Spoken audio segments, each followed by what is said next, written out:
ক্ষমা করো আমাকে, ক্ষমা করো। কি হলো?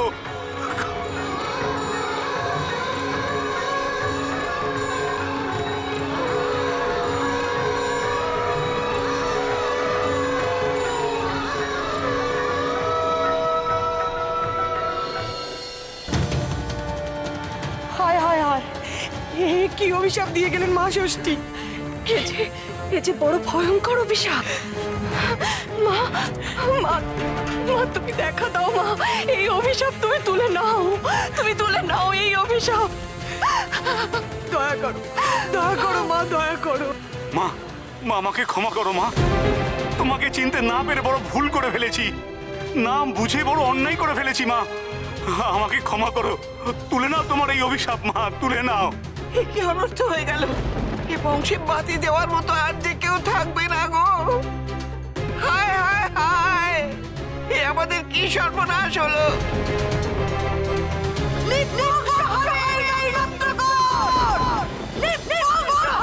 সর্বনাশ! তবে তো আমার মেয়েদেরও সন্তান হবে না। নক্ষত্রগড়ের সিংহাসনের নাতিকে বসানোর স্বপ্ন তবে তো অধরাই থেকে যাবে।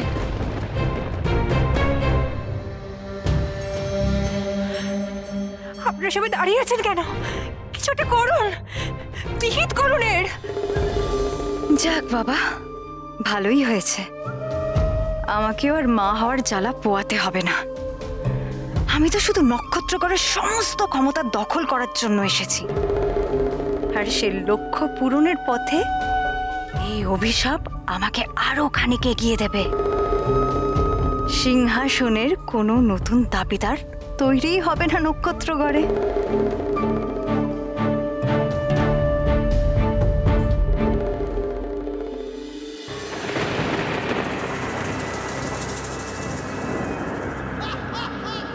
অভিশাপও কারো কারো জন্য আশীর্বাদ হয়ে আসে। এমনিতেও তোমার গর্ভে অন্য কারোর সন্তান আমি সহ্য করতে পারতাম না সাগরিকা।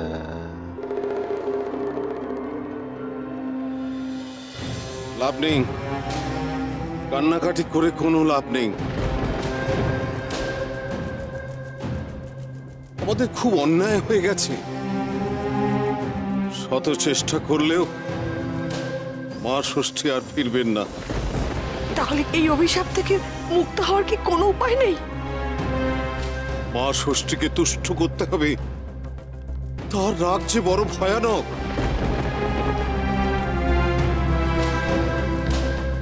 এমনিতে তিনি শান্ত, সদা হাস্যময়ী, কিন্তু তিনি যখন কুপিত হন তখন তিনি ভয়ঙ্করী, প্রলয়ঙ্করী, মহাতেজা, মহামায়া।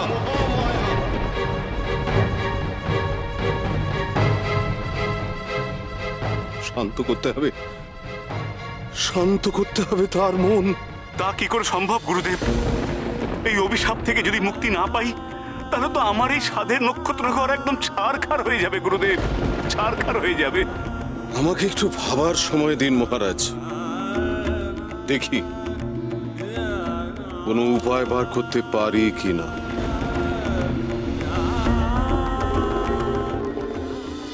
শান্ত হোগো ষষ্ঠী মাতা, দয়া করে সবে। তুমি রুষ্ট হলে মাতা অনর্থ হবে। কুপিত মা হলে তুমি আসে মহামারী। তোমার শাপেতে মাগো ধ্বংস রাজার পুরী। ক্ষমা করো মাগো তুমি ওই দিনও জনে। তোমার মহিমা মাগো ছড়াক ভুবনে।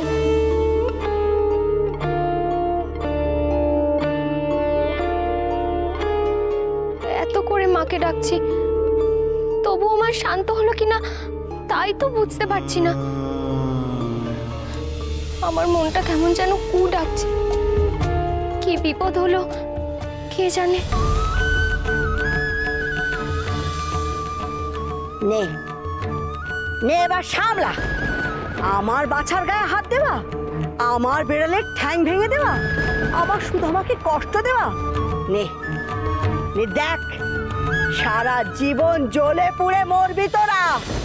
দেখি দেখি আমার এই অভিশাপ তোরা কি করে খণ্ডাতে পারিস, আমি খালি দেখি।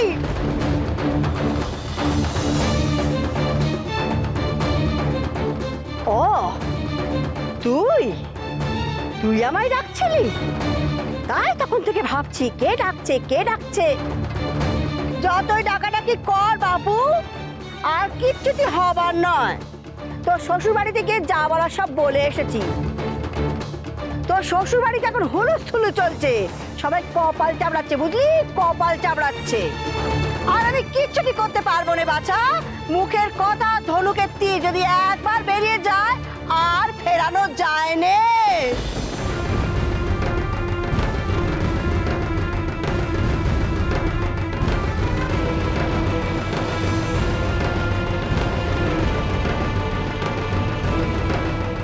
মা, মাকে দেখলাম মনে হলো। মা কি তবে মহলতরিতে ফিরে যাচ্ছে? রাজবাড়িতে কাউকে অভিশাপ দিল না তো? না না, আমাকে জানতে হবে, এক্ষুনি যেতে হবে মহলতলিতে।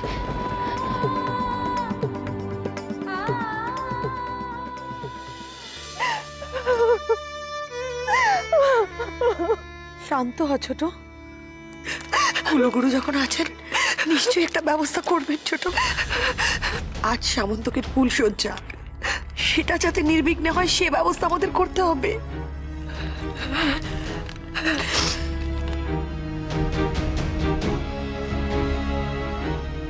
মহারাজ, আপনার সাথে আমার কিছু কথা আছে মহারাজ। বলুন। মা ষষ্ঠীর অভিশাপে এই নক্ষত্রগড়ের সমস্ত রাজ্যবাসী ভুক্তভোগী হবে। আর আর আমার মেয়ে যদি এই নক্ষত্রগড় রাজ্যের যুবরানী হয়ে থাকে, তাহলে তাকেও সেই অভিশাপের ফল ভুগতে হবে। মহারাজ, সে কোনোদিন সন্তানের মুখ দেখতে পাবে না, সে কোনোদিন মা হতে পারবে না।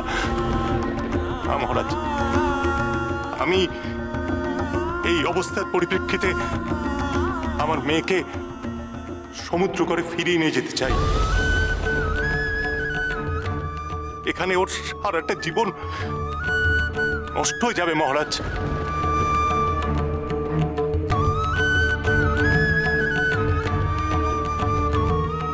এই ঘটনা যদি ঘটে তবে তো নক্ষত্রগড়ের চরম অপমান হবে, সাথে আমার সামন্তকেরও জীবন বিপন্ন হবে। মহারাজ, আমাকে ক্ষমা করবেন। আপনার সামনে দাঁড়িয়ে এই কথাগুলো বলতে আমার খুব লজ্জা হচ্ছে, কিন্তু যদি আমাকে আমার মেয়ের মঙ্গলের কথা ভাবতে হয়, তাহলে আমার এছাড়া কোনো উপায় নেই মহারাজ। মহারাজ, আমাদের মনের অবস্থা বুঝে আমাদেরকে ক্ষমা করে দিন মহারাজ। আমরা আমাদের মেয়ের এত বড় ক্ষতি করতে পারবো না।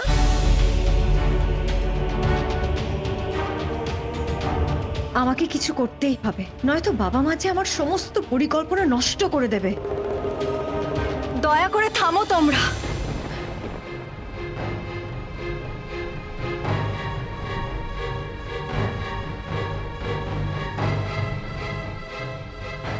এসব এসব কি বলছো কি তোমরা?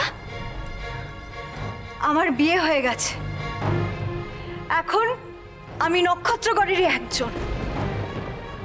এই বিপদের দিনে আমি আমার শ্বশুর বাড়ি ছেড়ে চলে যাবো তোমরা ভাবলে কি করে? সত্যি আমাকে দেখে তোমাদের এতটা স্বার্থপর বলে মনে হয়? এই মুহূর্তে এই রাজ পরিবারের সুখে দুঃখে সবকিছুতে আমি থাকবো, আমি সবটা ভাগ করে নেব। এই অভিশাপ কি করে খণ্ডন করতে হয় সে উপায় আমাকেও ভাবতে হবে।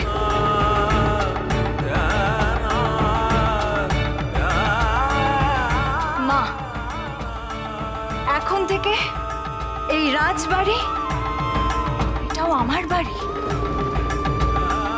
যদি যেতেই হয় তাহলে তোমরা যাও। সাগরিকা তার বিপদগ্রস্ত শ্বশুরকুলকে ছেড়ে কোথাও যাবে না। সত্যি কি বলছিস? একদম ঠিক বলছি বাবা। সাগরিকা আমাদের রাজ্য নিয়ে আমাদের রাজ্যের মঙ্গল অমঙ্গল নিয়ে ভাবছে। সাগরিকার এই মহত্ব আমি আগে বুঝতেই পারিনি। প্রজার প্রতি যা দয়া মায়া নেই, সে কিনা রাজা? রাজার পাপের ফল রাজ্যবাসী ভোগ করুক করুক। সর্বনাশ হয়েছে গো, সর্বনাশ! এই নক্ষত্রগড়ে আর কোনো মেয়ের কোলে সন্তান আসবে না। মা ষষ্ঠী অভিশাপ দিয়েছেন, নির্বংশ হবে নক্ষত্রগড়। কি সর্বনেশে কথা গো! চলো চলো, শিগগির চলো। এবার এবার টের পাবি তোরা, কত ধানে কত চাল। একটাও বাচ্চা আর কাঁদবে না এখানে। এই মাঠে আর খেলে বেড়াবে না কেউ। কোনো বাচ্চার হাসির শব্দ হই হল্লার শুনতে পাবি না তোরা। একদিন পুরোদের রাজ্য হয়ে যাবে এই নক্ষত্রগড়। তারপর সব সব পুড়িয়ে যাবে। তুলসী তলায় বাতি দেওয়ার মতো কেউ থাকবে না নক্ষত্রগড়ে। সর্বনাশ হয়ে গেছে ওগো, সর্বনাশ হয়ে গেছে। মা ষষ্ঠী অভিশাপ দিয়েছেন, গোটা নক্ষত্রগণ নির্বংশ হবে। সে কি? হ্যাঁ গো হ্যাঁ, কি সর্বনাশ ওগো, কি সর্বনাশ! কি এই যে ঘোর বিপদ! চলো চলো।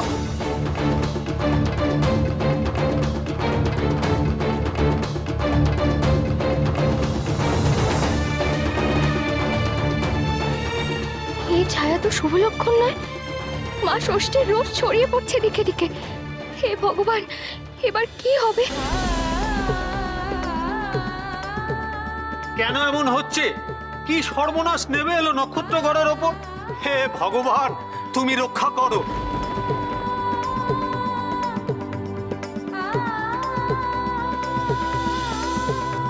শুনেছো, মা ষষ্ঠী অভিশাপ দিয়েছে, নক্ষত্রগড়ে আর সন্তান জন্মাবে না। হ্যাঁ, কিছু বুঝতে পারছেন গুরুদেব?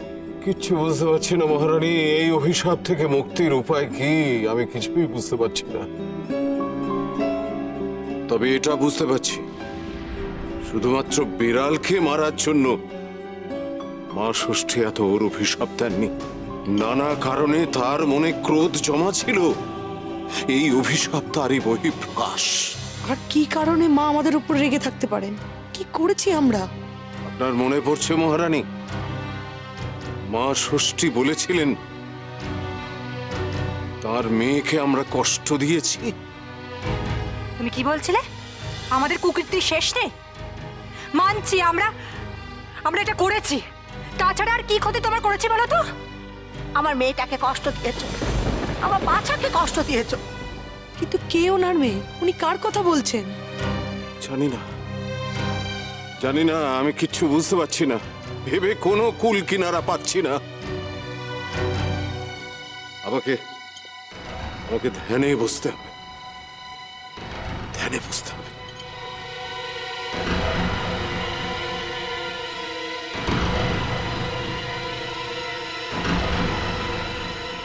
এই অভিশাপ খণ্ডনের উপায় বার করতেই হবে গুরুদেব, নয়তো এই নক্ষত্রগড় যে ধ্বংস হয়ে যাবে অচিরেই।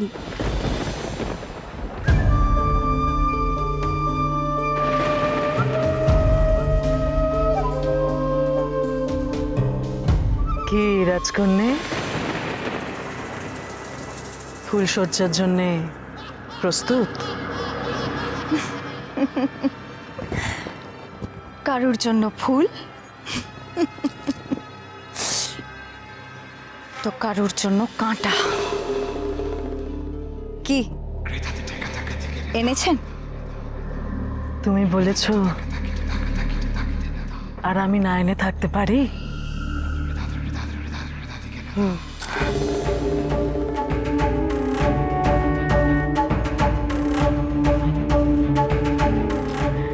এর এক ফোঁটাতেই তোমার কাজ হয়ে যাবে।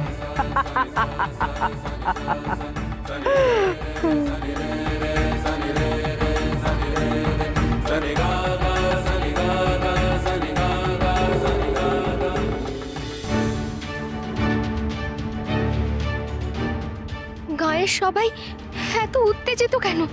কান্নাকাটি বা করছে কেন সবাই? কি হয়েছে? তোমরা এরকম সবাই একসাথে জড়ো হয়ে আছো? সর্বনাশ হয়েছে সুধা, মা ষষ্ঠী কোপিত হয়েছেন। রাজবাড়িতে গিয়ে অভিশাপ দিয়ে এসেছেন। মুখে মুখে এই খবর ছড়িয়ে পড়েছে হাওয়ার বেগে। কি অভিশাপ? এ রাজ্যে কোনোদিন আর কারোর সন্তান হবে না, গোটা নক্ষত্রগণ নির্বংশ হবে। মাগো, রাগের মাথায় এই কি ভয়ানক অভিশাপ দিলে তুমি? কেন হলো সুধা? আমরা তো কোনো দোষ করিনি। অন্যের পাপের দায় তবে কেন আমাদের দিতে হবে? আমরা সবাই মিলে যাব রাজবাড়িতে, রাজার কাছে জবাব চাইবো। মা ষষ্ঠী তার সন্তানদের স্নেহ করে, নিরপরাধ সন্তানদের এরকম ভয়ানক শাস্তি তিনি কিছুতেই ভোগ করতে দেবেন না। তোমরা তোমরা একটু ধৈর্য ধরো, দেখবে ঠিক কোনো উপায় হয়ে যাবে।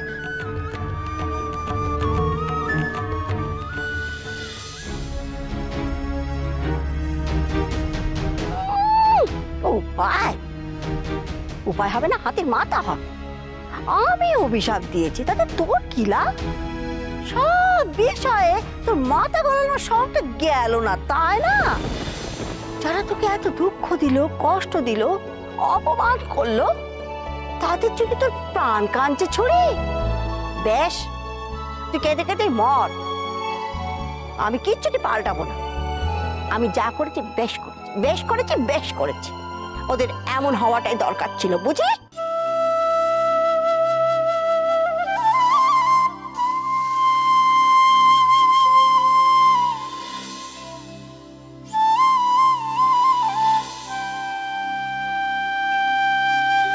তোমার ইচ্ছার বিরুদ্ধে সাগরিকার সঙ্গে আমি তো জোর করে তোমাকে বিয়ে দিয়েছি। আমি অন্যায় করেছি কুমার, আমাকে তার শাস্তি দাও তুমি। আমি আর সুধার সাথে দেখা করার চেষ্টাও করব না। এদিকে একের পর এক বিপদ ঘটে যাচ্ছে। বাবাকে কথা দিয়েছি বলে তোমার কাছে যেতেও পারছি না। আমি জানি না তুমি কোথায় আছো, কি করছো, কেমন আছো।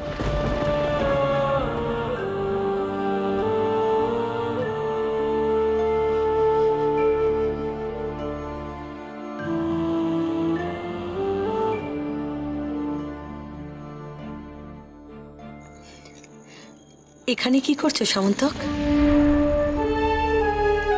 তোমার তো আজ ফুলশয্যা, সাগরিকা তোমার জন্য অপেক্ষা করছে। তোমার তো সেখানে থাকার কথা।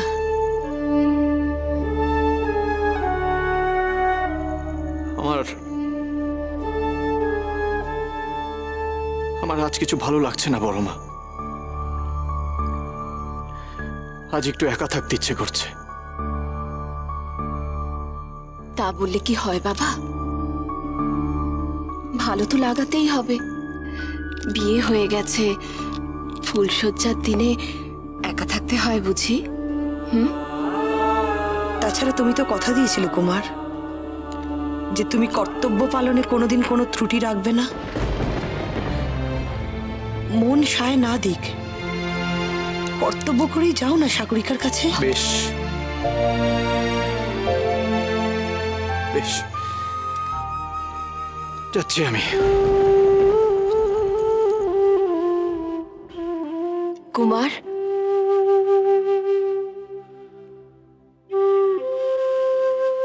আজ না তোর ফুলশয্যা? ফুলশয্যার রাত্রে বউয়ের কাছে কেউ খালি হাতে যায় নাকি?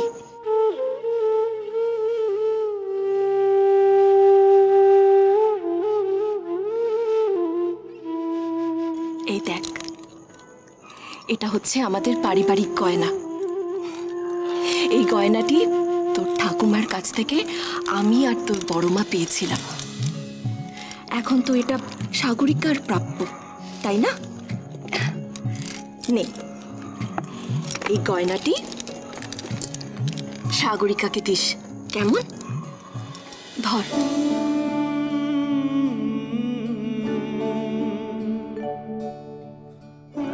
কুমার,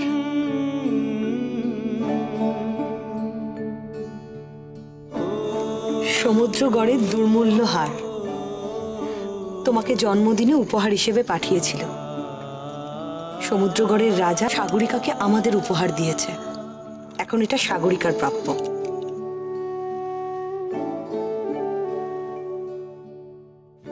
তুমি এটা সাগরিকাকে উপহার হিসেবে দিও। কুমার,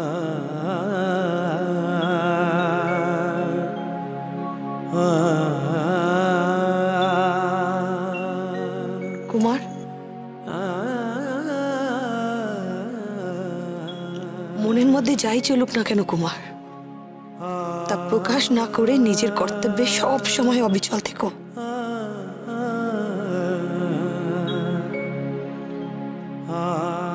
সেই চেষ্টাই তো করছি বড় মা। যুবরাজের কর্তব্য পালন করতে গিয়ে সুধার ভালোবাসাকে প্রতিদিন অস্বীকার করছি। এভাবে কতদিন পারবো বড় মা?